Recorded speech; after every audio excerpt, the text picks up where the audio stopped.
Tragic loss of their son. Yeah, that family is desperate for answers after a 22-year-old son and father died in an Alabama prison yesterday. Daniel was only 2 weeks away from getting released from an Alabama prison. This was only after serving a 1-year prison sentence for theft, when an absolute horrifying nightmare attack that would span days would violently take his life. And now we're just left with questions as to how in the world this was able to happen. And we're going to talk about it in today's video.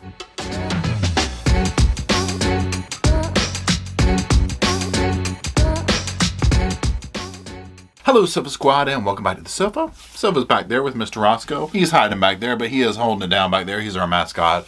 And my name is Paul, and welcome back to the channel, or welcome to the channel if you are new. Now, what we're going to be doing today is we're going to be talking about this case, this headline, this horrifying situation. This happened to this young man, this young father, this young son. His name is Daniel. We'll get more into it here in a minute. What we're going to do is we're going to review this a few different ways. Some video clips, looking at the prison website, looking at GoFundMe, several things like that. And we're going to talk about that. Now, be warned, this is a graphic situation, so trigger warning for those that it's bad. I'm going to, obviously not go into great detail about the bad aspects of it, but just know that this is kind of like a real touchy piece. So before we get started, if you want to follow me on the old Insta, on the old gram, make sure to follow us right there on the screen and down in the description below. Go on over there. Mr. Roscoe hangs out down there, and so do I sometimes. It's kind of boring, but hey, I invite you to check it out. Anyway, let's go ahead and jump on in. Now, like I said, Daniel was only like 2 weeks out from getting out of prison. He was serving that year in Stanton Correctional Facility in Elmore, Alabama. Now, what I want to do is I want to go to their website for a minute and just look over a couple of things. Okay, so here you see Alabama Department of Corrections, Stanton. Now, this you'll see Joseph Headley, Correctional Warden 3. That's who that is because his name will come up. So down here, this little space below, it says Stanton Correctional Facility opened in June 1978. It is located off Highway 143, approximately 12 miles west of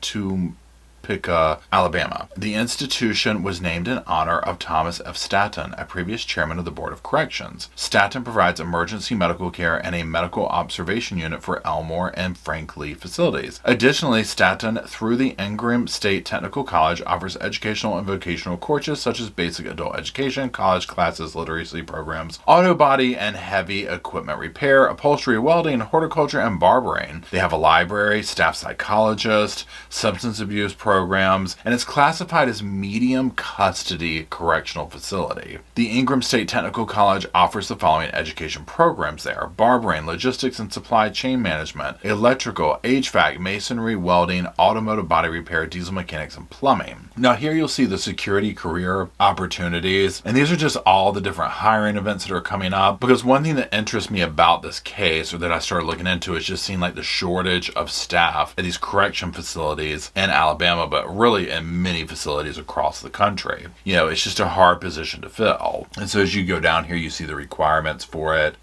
Obviously physical fitness is a major thing, but very young ages can start off here. I mean, we're talking 18, 19 years old. Here you see a few candidates here going through their little tests and whatnot.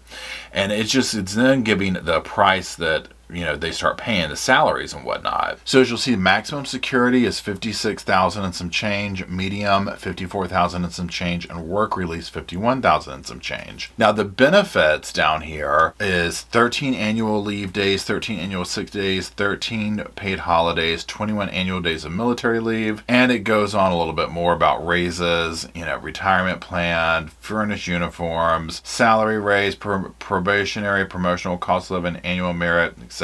So again, I was interested to see just, what it was like what are these people getting paid? What would be some of the reasonings? Now, I will say this, looking at the salaries and whatnot, I mean, here's my thing. $50-some thousand, I mean, to me at least, that's a lot of money, right? Again, this could be different generations and whatnot. I will say this though, for what you're doing and putting your life on the line, it's a little bit like, whoa, okay, I mean, it's, I can't imagine that this is an easy job, okay? You are walking into a prison where your life could be taken every day, and then on a good day, I imagine you're dealing with a lot of BS, right? Now, I will say also that the benefits, 13 days annual leave days, I mean, you know, that ain't nothing to really write home about. Now, I'm not trying to, you know, it is what it is, right? But that's not major. So, I mean, I guess what I'm getting at is me trying to figure out, well, like, what's the deal? Why is this? You know, I'm not from Alabama. I don't know. But it seems like maybe this could be part of it, is, you know, the benefits are kind of and then the pay, just depending on where you're at and whatnot, people might be looking at it like, I don't want to put my life on the line for that. You know, I mean, I get that.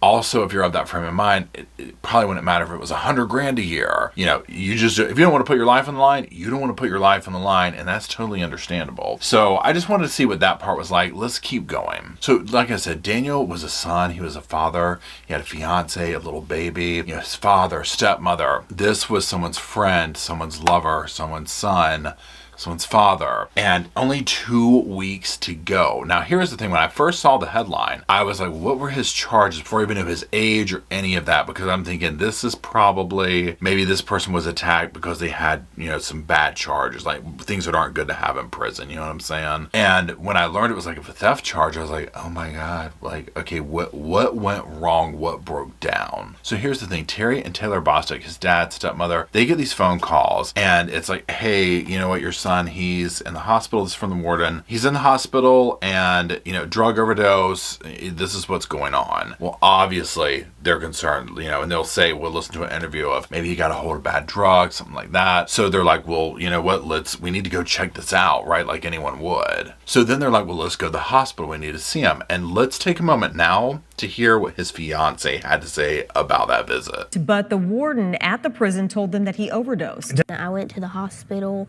and the nurses told me that he was assaulted and beaten really badly. And when I went into the room, he had bruises all down his arm, like down to his fingers. He had bruises over here. He had cuts up and down. He had bruises on his legs, and it was bad. Can you imagine, God bless their hearts, showing up to the hospital thinking, my fiance, my son, drug overdose, this type thing, and then you see the body? Now, we'll hear more about what they say some of the injuries were, and you're like, what happened? Okay, this is not that. Seeing your loved one like that. I mean, just reading the article myself and going through this, like doing a little research, the mental imagery that I had for this kid's last few days was so bad. And this is not somebody that I know, right? So imagine, you know, you have that emotional connection to the person, you know, where you feel love, you feel this way for this person, you know, obviously not knowing them, you can still care for them as a fellow human being, you know, but it's different when you have that emotional connection of being like, oh my God, what did my loved one go through? This is absolutely horrible. Okay, now let's read a little bit further into what's being said that happened. We're going to look at an article very quickly. Now you'll see the headline is Incarcerated Man Brain Dead After Being Tied Up, Abused Inside ADOC Facility. This is by Patrick Darrington. It was published November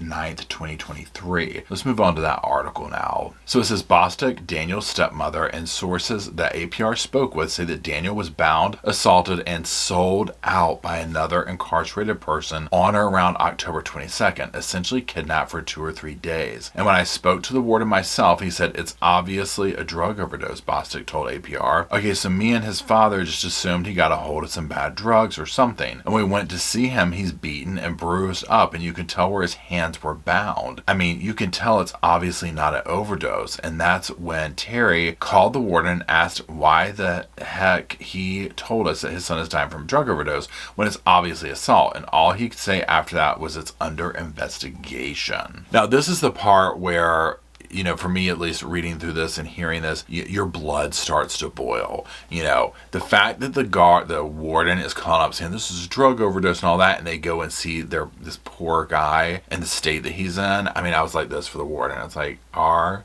you serious? Okay, drinketh from the cuppeth on that. I couldn't believe that he would have the gall to do that to that family. Yeah, because obviously this is not good. And the more we get into it, the looming questions are, how in God's name would this allowed to happen? Okay, so of course the warden is going to be falling all over himself, but immediately with the cover-up thing, absolutely not. Absolutely not. Now let's hear his father speak. I called the warden and I cussed him out. I was like, dude, you know this is not an overdose case. You know exactly what happened. How's this crap gonna happen like this? Well, it's under investigation right now.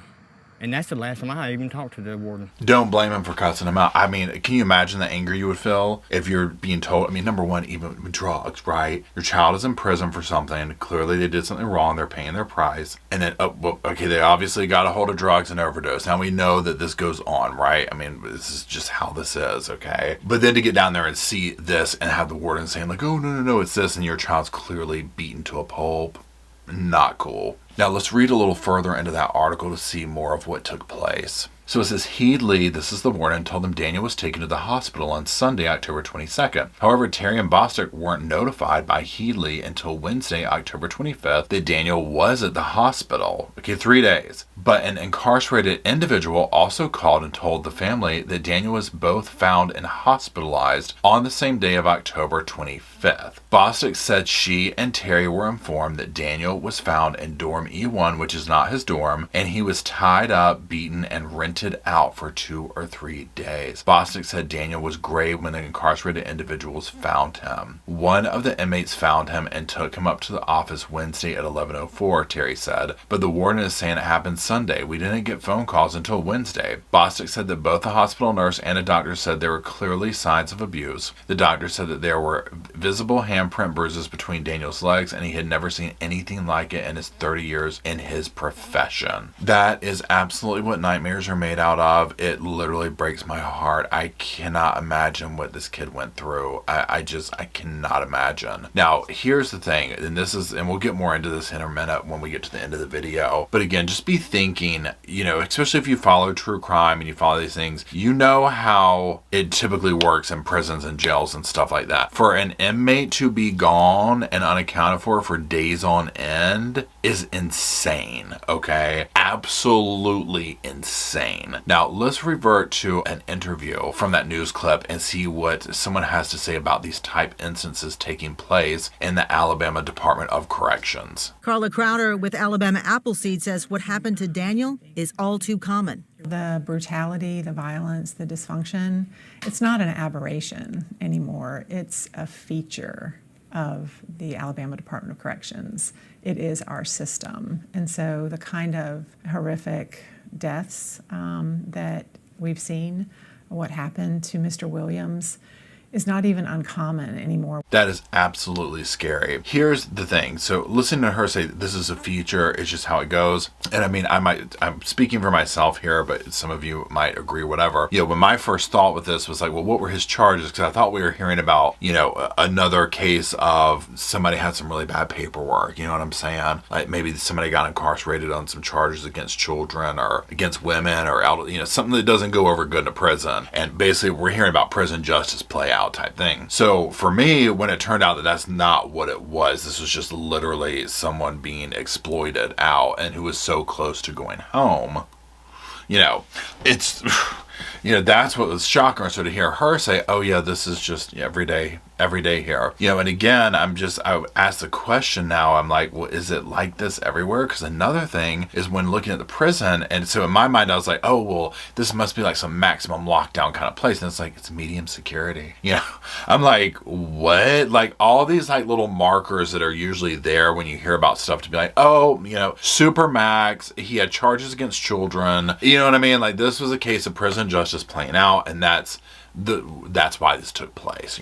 That's why we're hearing about this headline. So again, just to hear about this, the whole thing of like this young dude getting ready to go out, medium security, it just made no sense to me whatsoever. Now, the last thing I want to do is I want to go look at this GoFundMe that was set up for the family. This was to help raise money for burial reasons and whatnot, but it's also transitioned a little bit into a lawsuit. Also gives us a little bit of an idea of what's taken place. So let's just look on the screen and we'll read through it. Now here you see Daniel Terry Williams. You see his picture here. Bethany Ellis is the organizer, and it says our name is Elite Drain and Septic. We are creating this GoFundMe to help out our employee Terry Williams. Tammy and Terry Williams are having to make a decision to take their 22-year-old son off of life support on Sunday, 11/5/2023. This is a decision no parent should have to make. Daniel was beaten, tortured, and assaulted in a certain way at Staten Prison by a gang of people with only 14 days until his released. He was pronounced brain dead on arrival to the hospital. We are helping Terry and his family with funeral and legal expenses. They have taken him off life support and will keep him comfortable until he passes. On Thursday, November 9th, Daniel gained his angel wings. They were not prepared for this sudden tragedy. Any donations and prayers will be greatly appreciated. Keep the family in your prayers. Now, just scrolling down a little bit, you can see some of the updates. So 11/14, we are bringing a wrongful death lawsuit on behalf of Daniel in federal court in the state of Alabama. Bringing a suit in federal court is crucial because it opens the door to greater opportunities for justice, and that the whole nation learns of the atrocities that happened to Daniel and the justice he so clearly deserves. However, bringing suit in federal court results in significant expenses, and as a group of small legal firms, we struggle with funding the $45,000 to $90,000 in legal fees that are required to adequately and completely bring justice to Daniel. One of the biggest expenses are depositions, which are admissions under oath by a person to the court. We are eager to ask the warden, correctional officers, and all involved what they know and why they have not and will not do anything regarding the inherent dangers that has occurred. It goes on to say how much they cost per deposition, and it says, going about support and whatnot. Now, it does say further down on the 9th that after being moved from Kilby Infirmary, Daniel has gained his angel wings this morning. Earlier that day, it says Daniel was moved out of the hospital last night. He's now at Kilby Infirmary. And it goes on here, just showing the sad, downfall of Daniel with his process of being taken off of the life support and whatnot and what happened. So let's go ahead and just talk about a few things with this. First of all, that most recent thing that with the GoFundMe that we just talked of, and them talking about the depositions and the questions. Here is the biggest question that I have to ask. How was this person unaccounted for days? How was this person able to be essentially kidnapped in the prison, tied up against his will, sold out, and no one catch this? How is he hidden in that way? I mean, my understanding is they do the counts 3 times a day. So you're telling me that he was just, okay, he's missing, inmate missing. No, this did not send off any alarms or anything like that. Now, again, we don't have all the information. For all I know, maybe they, made it look like he was laying in his bed and that's how they did it. I don't know. But I do know that this is some of the questions that need to be asked. This is next level. Okay, this is like this right here, it's like, this is just crazy how this was able to happen. Here's the thing, and again, with my understanding, he's in there on a theft charge, okay? Now, right, wrong, or indifferent, it's a theft charge. Yeah, he probably shouldn't have done what he did originally. That's not to victim shame him, but that's to also say, no one, this right here, the way he died, on something that he was going home in 2 weeks over, no, not cool. This is a terrible way to leave this earth, right? I'm honestly just speechless over it. So I want to also know why the warden was like, drug overdose. I mean, I can guess why, right? He wants to, CYA, but what made the warden think he could do that? How much more is this going on? Imagine if this is what took place here, to where it was the point where he was, his life was lost. What's going on there that where somebody's being exploited in this manner, but not to the point of like where Daniel was, to where they can get away with it longer. I just, again, my heart breaks for all his family members and obviously for him. So I hope they do sue. I hope that this does expose the injustice and brings justice for him, because, there's questions that need to be answered. This is major. We need to know how this is able to happen. Now, again, my understanding is that there's a major, they are understaffed in Alabama Department of Corrections, so obviously if there's like a huge ratio of how many prisoners to like one guard, well, there you go, there's your answer, right? And then if you put in there like guards that don't care or whatever, I mean, this is where this can get incredibly dangerous. Also, just looking at it in the realm of like, if you're that understaffed, at what point are the inmates going to be able to just say, we ain't doing this no more, or we're taking over,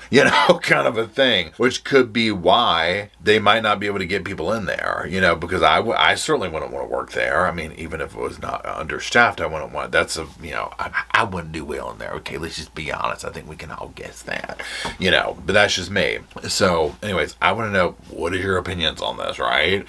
What do you think? How do you think this is able to happen? I just can't get around I'm just imagining during count time, how that was able to get slid under the carpet for numerous counts, if that's exactly how it went down. Were the inmates that were doing this to him Like, do they have something going to where they were able to make it look like somebody was in his bunk, you know, or somebody was like, oh, he'll be back in a minute, or, you know, I don't know, like, what can you say to get around that? You know, he wasn't even in his own unit. So it's almost like, well, what was he just being passed around from unit to unit? I mean, I can't imagine. So anyways, let me know what you think. How do you think this was able to happen? That's my biggest question there. How were they able to do this? So that's it. If you're still watching, I greatly appreciate it. Roscoe back there asked you to drop some sofas down in the comment section so he can go sleep down there instead of back there. And until Roscoe meanders down there and I go with him to hang out with him and y'all, we'll see y'all there.